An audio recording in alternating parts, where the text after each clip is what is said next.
Hey, it's Ted here. I'm working on a 305 Cruiser. It's a 305 Chevy engine, and working on the overheating issue that it had. I got involved in this after the fact, so we kind of diagnosed the engine a little bit, took it out. Now we're taking it apart to take a look and see what's going on inside of it. So here's the end result. So it's ready to pull the distributor out, and this is what you have when water gets in the oil. Yep. Here we go, the Milkshake. Okay. And that's what it would look like. And that's salt water mixed with the oil. So yes, this engine is no good.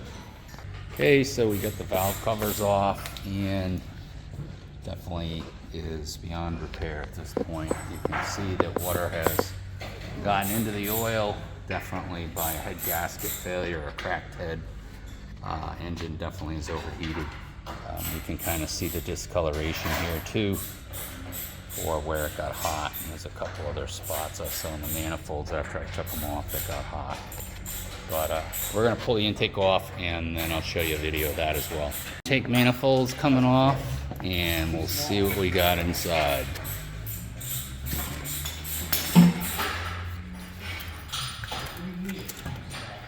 Yep, right off.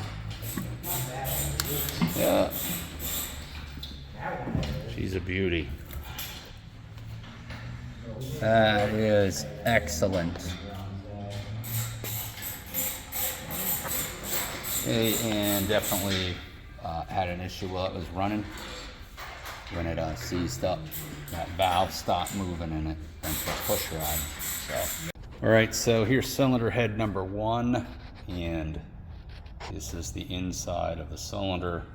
And you can see that the motor oil has kind of mixed with seawater. It's not super prevalent in this video, but in this one you can see it here.